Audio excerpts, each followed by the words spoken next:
Olá, seja muito bem-vindo. Se você é novo no canal, seja muito bem-vindo. Eu sou Lena Moreira, eu sou psicóloga e eu falo de Enneagrama para psicólogos. Então, eu tenho um curso sobre Enneagrama, ensinando psicólogos a utilizar o Enneagrama na clínica. E hoje nós vamos falar um pouquinho central no símbolo do Enneagrama. O símbolo vocês estão vendo que é uma circunferência, um triângulo e uma hexade.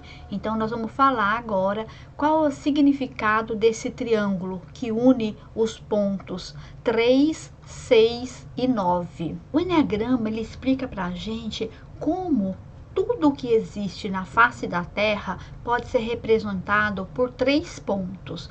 Então, a gente sabe que aqui nesse mundo, a gente vive num mundo de dualidade. Branco, preto, claro, escuro, bom, mal, frio, calor. Então, a gente sempre vive essa dualidade, né? Nós somos pessoas que entendemos o mundo a partir de uma dualidade. Então, se eu representar, né, essa dualidade, por exemplo, eu tenho a coisa e o seu oposto. E fica essa dicotomia, que não existe, né? É uma coisa ou seu oposto e o que une, né? Os vários pontos que existem entre eles. E para ter um equilíbrio entre essas duas coisas, tem algo que entra, né? Como um terceiro elemento para equilibrar. Então, você vai ter, né? A coisa e o seu oposto no plano, né? E nós temos uma terceira coisa que sai do plano e que vai trazer o equilíbrio, né, para essas duas coisas. Por exemplo, eu tenho na filosofia a tese, a antítese e eu tenho uma síntese que junta, né, ou seja, que equilibra a tese e a antítese. Na religião, nós temos o Pai, o Filho e o Espírito Santo. Então, esse terceiro elemento seria, né, o elemento que faz a conexão entre esses dois, ou seja, que busca, né, unir essas duas coisas, trazer um equilíbrio, né, serve de ponte entre essas duas coisas, né. Um outro exemplo que nós podemos pensar, por exemplo, a nossa relação com o dinheiro, né? De um lado, eu posso ter uma pessoa avarenta, que é o chamado pão duro, né? Que não gasta com nada. E do outro lado, no outro extremo, nós temos aquela pessoa consumista que gasta demais. Os dois lados, eles têm uma relação, né, de idolatria com o dinheiro, ou de um jeito ou de outro. Ou seja, uma relação não saudável com o dinheiro. Então, eu posso ter um terceiro elemento, né, um contraponto aos dois, que seria aquela pessoa, né, que gasta com sabedoria. Nem é aquela pessoa avarenta que não gasta com nada, e nem é aquela pessoa que gasta em demasia, né, consumista, mas uma pessoa que gasta com sabedoria. Então, eu sempre vou ter, né, esse terceiro ponto que vai fazer o contraponto entre os dois opostos. No Enneagrama, como nós vimos, né, as pontas desse triângulo são os tipos 3, 6 e 9. O tipo 9, ele faz parte da tríade física, que participam o tipo 8, 9 e 1, que está relacionado, né, com a emoção da raiva. O ponto 3, ele está relacionado, né, com o tipo 3 e faz parte da tríade emocional, onde participam os tipos 2, 3 e 4. E o tipo 6, o ponto 6, né, ele está relacionado com o tipo 6, que participa da tríade racional, onde nós temos os tipos 5, 6 e 7. Então, o que significa ser de uma tríade ou de outra? Ser da tríade física significa que o instinto predomina sobre o sentir e o pensar. E essas pessoas, né, as pessoas da tríade física, elas aprendem por imitação, por memorização e por repetição. Então, são pessoas que estão mais voltadas ao fazer, né, do que ao sentir e o pensar. são pessoas mais espontâneas, né? E que fazem que fazem, né, mais espontaneamente e de forma, né, muitas vezes mais condicionada. Por quê? Porque o nosso sistema reptiliano, né, que é o sistema do cérebro mais antigo, ele está relacionado com as coisas que já foram instaladas em nós e que já ficaram, de tanto ser repetidas, né, elas ficaram automatizadas. Então, o nosso corpo aprende. Então, muito dos nossos gestos, muitas das coisas que a gente fala, isso é automatizado, né? A gente não precisa sentir para executar, nem pensar para executar.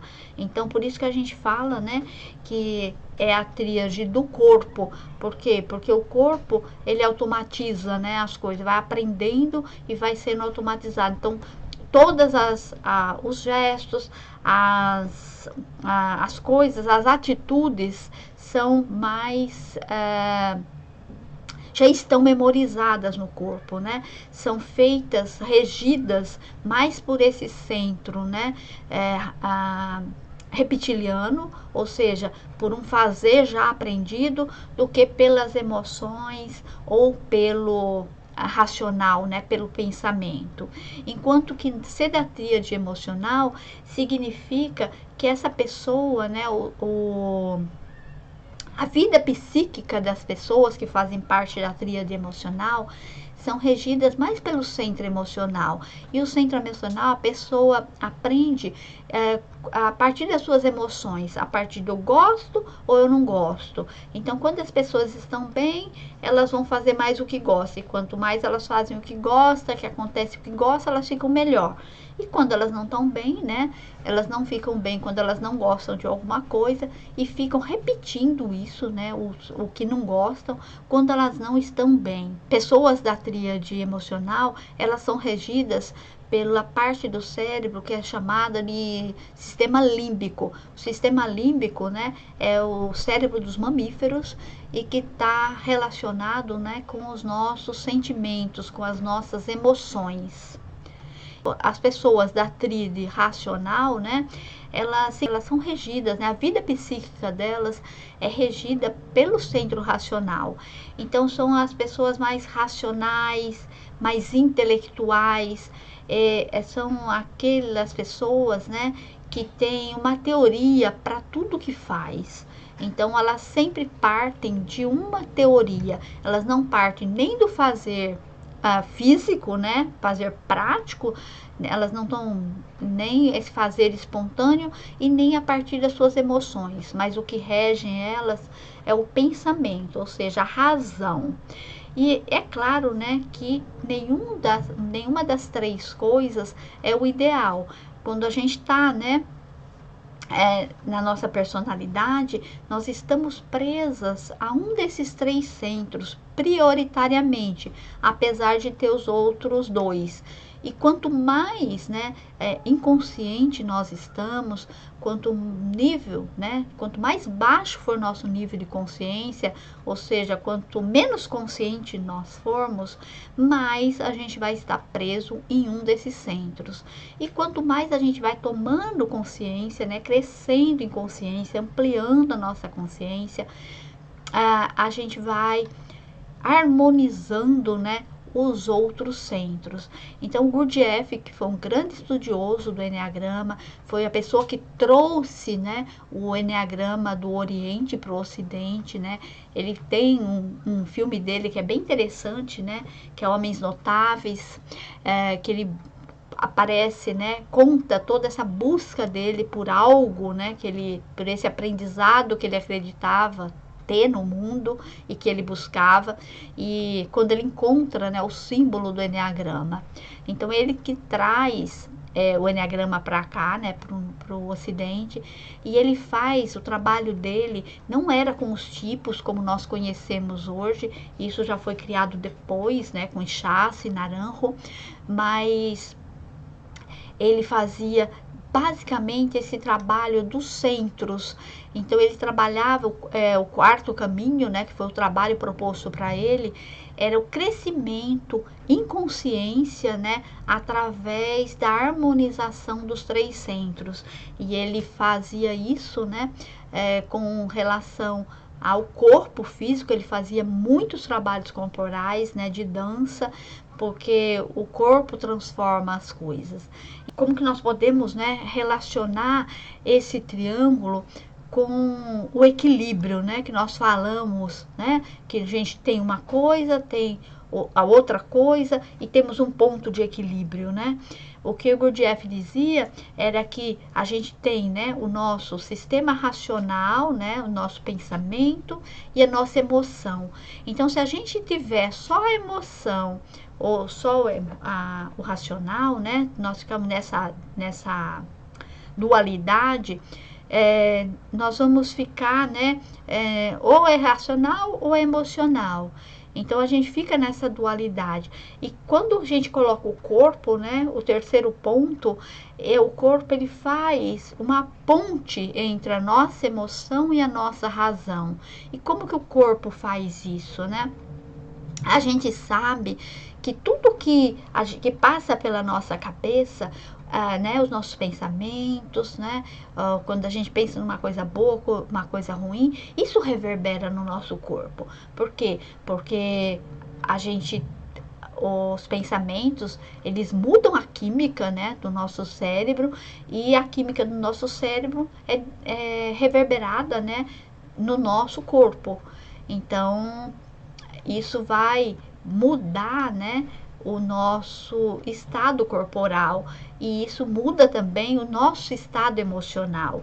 Então o corpo ele vem fazer a ligação, né, entre o pensamento, né, que vem da nossa racionalidade, com a emoção. Então o corpo, os pensamentos vai gerar substâncias que vão para o nosso corpo e que vai gerar uma emoção. Então ele fecha, né, o ciclo. E a mesma coisa quando eu pego, por exemplo, a emoção e o corpo, né? Então a gente sabe que a nossa emoção, ela reverbera no corpo, né? A emoção, ela vai, às vezes a gente quando tá com medo, quando a gente vai se fechando, né? Quando a gente tem uma emoção de tristeza, isso é expresso no corpo. E se a gente ficar só na emoção e no corpo, a gente não sai disso. Mas quando a gente introduz o pensamento, ou seja, a racionalidade, a gente pode sair, né, dessa dicotomia corpo-emoção. Por quê? Porque a gente sabe que o nosso cérebro, ele tem a capacidade de mudar, né, a nossa emoção. À medida que o nosso cérebro ele modifica com as nossas emoções, mas também ele modifica as emoções. Então, quando a gente está muito triste, isso interfere no cérebro. Mas se eu fizer conscientemente um trabalho para modificar os meus pensamentos, uma visualização criativa, ou uma oração, ou seja lá o que for, né, que eu vou fazendo e modificando o meu pensamento, né, construindo uma rede neural, um pensamento mais saudável, né, uma outra coisa, isso vai reverberar tanto no meu emocional como no corpo. Então, aí mostra, né, como a racionalidade ele vem tirar essa dicotomia, né, que a gente fica preso corpo, emoção. E a mesma coisa, né, quando nós temos só a racionalidade e o corpo, né? Então, a gente sabe que o pensamento vai modificar o corpo, né? Mas a emoção é o que traz, é o que faz a gente tomar consciência, né, do que está acontecendo.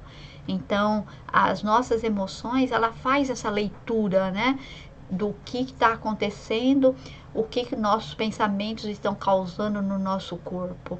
E a gente, tomando consciência dessas emoções, essa tristeza, medo, angústia, a gente pode, né, cuidar ou do físico ou do pensamento. porque uma vez que isso amplia a minha consciência, eu posso modificar, né, o meu corpo, e isso vai fazer a modificação no meu pensamento, no meu cérebro, ou eu posso modificar o meu cérebro, que isso também vai causar uma modificação no corpo. Então, a gente vê como que os três, né, os três centros, o ideal seria o quê? Que eles estivessem em equilíbrio. E é esse o trabalho que Gurdjieff faz, é buscar, né, esse equilíbrio. Que ele fala assim que quanto mais esses três centros estão equilibrados, mais ampla é minha consciência e mais em mim mesmo eu vou estar pautado, eu vou estar mais livre para perceber o mundo, não através, né, do viés mental, nem do viés emocional, nem do viés do corpo, porque isso são desvios, né, que a gente se centra mais em um ou em outro, né, dependendo da nossa essência, dependendo da nossa história de vida, né? Isso é mais complexo, que eu não vou falar nisso nesse vídeo agora, mas que isso não é, né? Isso não é saudável. Eu estar presa, né? Eu estar fixada em um desses centros não é saudável. Então, a partir de trabalhos de autoconhecimento, né?